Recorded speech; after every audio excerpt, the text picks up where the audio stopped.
Olá, esse é o Arquivo Vivo. Aqui você realmente sabe de tudo que se passa numa investigação policial, num trabalho que é fundamental, que é o trabalho da perícia. A perícia técnica, dizem os estudiosos, dizem os policiais, aceitam os promotores e os juízes que diante de uma prova técnica, ela é irrefutável, não tem como não acreditar. Comigo, Renato Lombardi. E eu, Percival de Souza, tendo a honra de partilhar com o Lombardi mais um arquivo vivo que nós vamos procurar desvendar, acrescentando os bastidores ao que ele já disse sobre casos de repercussão. Essa é a ideia, esse é o objetivo do nosso arquivo vivo. Nós vamos nos projetar agora a agosto de 2013, Zona Norte de São Paulo. Um caso que até hoje ficou uma grande interrogação, uma imensa interrogação. Uma parte da parte investigativa concluiu uma situação, a família das vítimas, uma delas principalmente, não aceita essa conclusão. Nós vamos falar hoje aqui do menino Marcelinho Pesseguini, um garoto dócil, 13 anos, filho de um sargento da Polícia Militar da Rota, Luiz Marcelo, que tinha 40 anos, de uma cabo da Polícia Militar, Cabo Andréia, que trabalhava num batalhão de 36 anos, batalhão também da Zona Norte, da avó materna do Marcelinho, Benedita, de 67 anos, e da tia-avó Bernadette, de 55 anos. A história que a gente coloca aqui é essa, que a polícia concluiu. Marcelinho matou o pai, matou a mãe, matou a avó, matou a tia-avó, pegou um carro, foi para a escola, voltou da escola de carona e tirou a própria vida, Percy. Pois é, Lombardi, é muito difícil e é muito compreender, porque são 4 vítimas, 2 policiais militares e mais parentes próximos. É difícil de entender, Lombardi, como um menino pode ser o autor de todos esses 4 crimes. É difícil. A arma utilizada foi uma pistola, calibre 380, que era a arma da polícia, usada polícia, pelos policiais em geral.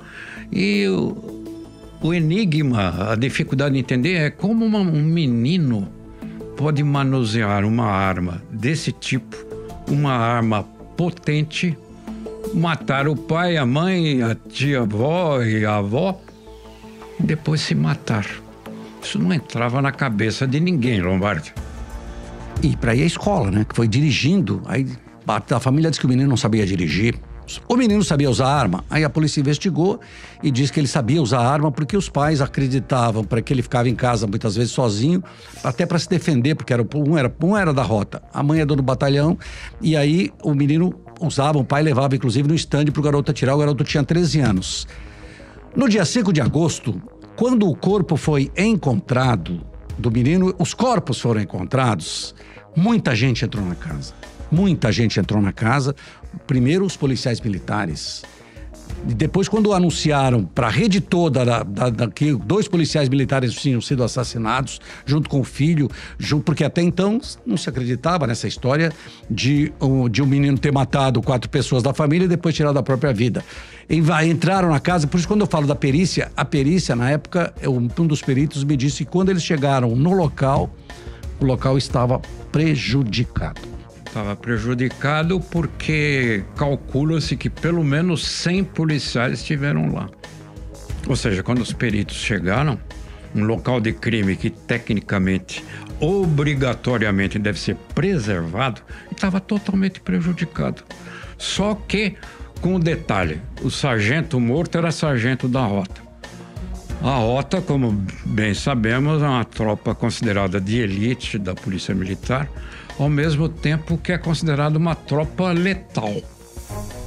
Então, se você pensar bem, um sargento da Rota sendo assassinado, os companheiros dele de quartel Tobias de Aguiar, o casarão amarelo da Avenida Tiradentes, foram para lá em peso.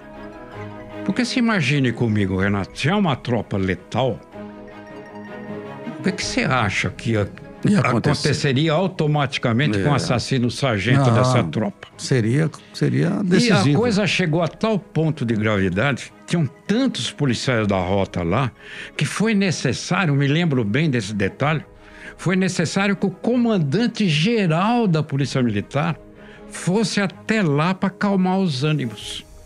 Até que, preliminarmente, com a observação inicial dos peritos, convenceu-se de que ali deveria ter havido mesmo um assassinato seguido de suicídio, e somente depois de ter essa avaliação interna pelos policiais da tropa do Perseguini é que eles se retiraram. Porque as investigações dessa tragédia familiar toda, elas foram feitas pela Polícia Civil e também pela Corregedoria da Polícia Militar. Foi um trabalho paralelo. Chegou-se num ponto em que os dois se uniram para exatamente concluir o que teria acontecido. Mas uma coisa que chamou a atenção, que eu perguntei na época para um dos peritos que esteve lá, o menino estava de bruço. Ele tirou a própria vida de bruço. É uma coisa assim... O garoto estava de barriga para baixo, para falar outra história. Os pais estavam deitados. A avó e a tia-avó deitados. E o menino, que assim, a investigação concluiu que ele matou as 4 pessoas, aí pegou o carro da mãe, foi para a escola, tem uma imagem... Aí, o trabalho de investigação foi incrível, né? Tem uma imagem mostrando ele saindo do carro e caminhando na calçada indo em direção da escola. Então, essa é uma prova que não se pode discutir. Quer dizer, após os 4 assassinatos, ele se retira da casa. Isso está gravado, tem imagem mostrando isso. Então, ele não ficou lá. Então, o que isso caracteriza? Que, de fato, ele saiu já com 4 pessoas mortas dentro da casa, saiu, foi para a escola, assistiu a aula normalmente. Sim. E voltou para casa. Agora, aí as dúvidas, né? Se você admitir a hipótese dele ter ficado de pé para alvejar as 4 pessoas que estavam dormindo, ao que parece, sem sombra de dúvida, se ele está de pé e faz um disparo contra ele mesmo, seria natural que ele caísse de bruços. De qualquer modo, é o seguinte, você lembra como eu. O delegado titular da divisão de homicídios era o nosso amigo Itagiba Franco. Sim, sim. O Itagiba, que tinha sido escrivão de polícia e tinha toda uma carreira na polícia na delegacia de homicídios. Meticuloso. Considerando tudo isso que nós estamos falando aqui, eu falei para o delegado Itagiba o seguinte: você pode fazer a melhor investigação da sua vida, o melhor inquérito que você já presidiu. No final, ninguém vai acreditar. Eu disse isso para o Itagiba. Mas é isso, até hoje. Por quê? Porque o garoto, ele tinha os antecedentes assim. Ele tinha ele ficava o dia inteiro no computador. Os pais o deixavam, iam trabalhar. Tem algumas coisas em relação a essa investigação que muita gente acaba não sabendo. O menino, ele entrava num site e tinha um site que era um personagem de um game chamado Assassin's Creed. Quer dizer, o assassino, ele se considerava, ele inclusive usava um capuz igual do assassino do game. A mãe tinha participado de uma investigação e tinha denunciado policiais corruptos do batalhão dela. O pai, como você disse, era de uma tropa de elite. Então, é uma tropa decisiva. Então tinha gente que poderia pegá-lo. De que maneira? Como é que... Porque o garoto vai para a escola, depois ele não pega o carro da mãe. O carro fica lá pertinho da escola, ele vem de volta de carona e entra em casa. Então são coisas... O pai é de um menino colega de classe. Que dá margem para exatamente todas essas grandes interrogações. Pois é. E aí você fala, o comportamento do menino manuseando uma arma, ele poderia... Aí a gente vê o detalhe. Você, como eu, conhece muitos policiais militares que têm orgulho em confeccionar uniformes do menino, sim, da criança, para que ela envergue esse uniforme, use pequenas botas, use uma boina E eles têm orgulho em ensinar o menino a manusear a arma. Quer dizer, a arma, consideramos que para o policial a arma é um instrumento de trabalho, para o policial é um instrumento de trabalho. Também ele tem orgulho, o menino manuseia.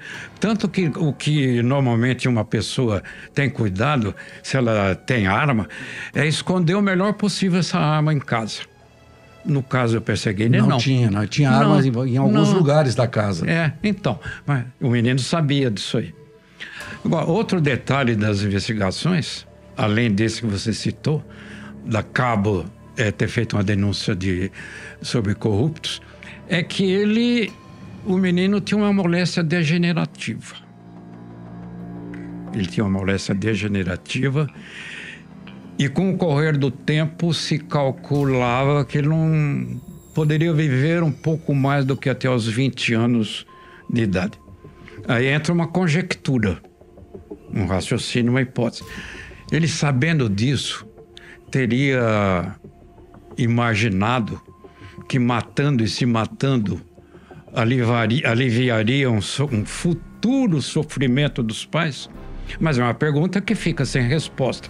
De qualquer maneira, tentando buscar uma motivação que até hoje não existe, não se sabe, poderia, condicionalmente, é claro. A pergunta que eu fiz para o perito, um deles, foi assim: como é que o garoto...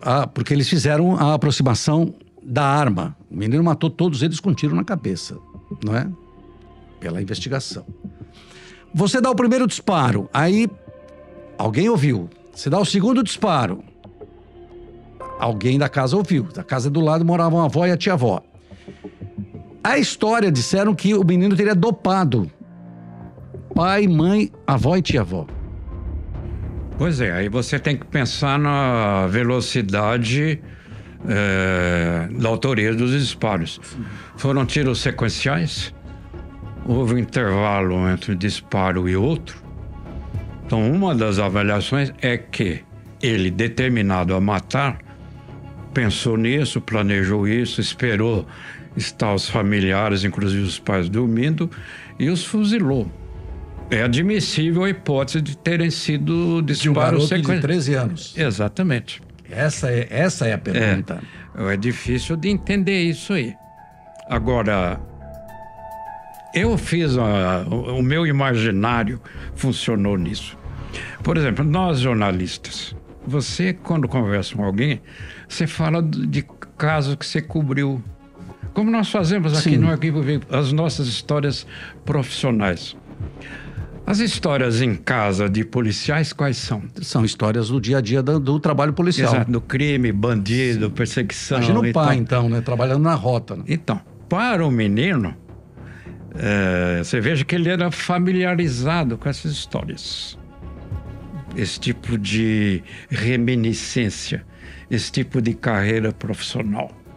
Então, não seria, pelas circunstâncias dele ser filho de policiais, tanto o pai como a mãe, raciocinar de uma forma diferente em relação a outras crianças da idade dele. Porque assim, a investigação, né, que ela foi feita, como eu disse aqui, pela Polícia Civil e também pela Polícia Militar, chegou num ponto da investigação em que eles cruzaram os dados e disseram: a história é essa. O garoto matou o pai, a mãe, a avó, a tia-avó se matou. Fecharam. Ninguém... Aí tem a família do Pesseguini, do pai do Marcelinho, a família não acredita nessa história. Que é difícil de acreditar. Não acredita. Tanto é que tentou pedir providências, tentou pedir para reabrir o caso. E o caso não foi reaberto. Por quê? Porque a Corregedoria e Delegacia de Homicídio, como você disse, trabalharam em paralelo. Então, a investigação decisiva, ela é da Divisão de Homicídios. E por que a Corregedoria entrou nisso, não é, Lombardi? Porque a Corregedoria é a polícia da Polícia Militar. Então, eles têm uma divisão lá. Eu conheço bem aquela mecânica lá que, além de expurgar os maus policiais, há uma divisão que cuida de morte de policiais assassinados. Qual é o objetivo da Corregedoria da Polícia Militar? É dar uma satisfação para a tropa. dá uma resposta, dá um tipo de garantias. Por essa razão, a Corregedoria investigou. Porque essa Corregedoria já estava investigando aquilo que você mencionou. O fato da mãe do menino ter feito a denúncia ter feito a denúncia contra o policial. Isso estava sendo apurado. Inclusive, havia suspeita de vinculação a roubos a banco. Havia isso aí. Por isso, a principal em mãos da divisão de homicídios, nas mãos de Itagiga Franco, que era o divisionário de homicídios.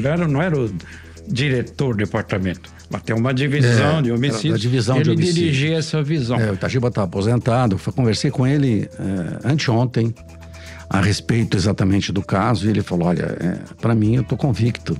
Não tenho o que contestar. Estou convicto de que realmente aconteceu isso que eu concluí no inquérito, que foi um assassinato seguido de suicídio. Por essa razão, Lombardi, é que na técnica de investigação se considera, há um princípio que vale muito, que diz o seguinte: a grande testemunha é a prova. A prova é irrefutável. Que nós falamos então, aqui. A grande testemunha é a prova. Então, se consideram as provas suficientes, isso é considerado pacífico na investigação. E você vê nesse caso dessas 4 mortes do menino, a grande maioria das pessoas que questiona faz isso à base de palpites. Ninguém se aprofundou exatamente para saber o que se investigou. Nem tem elementos probatórios em contrário.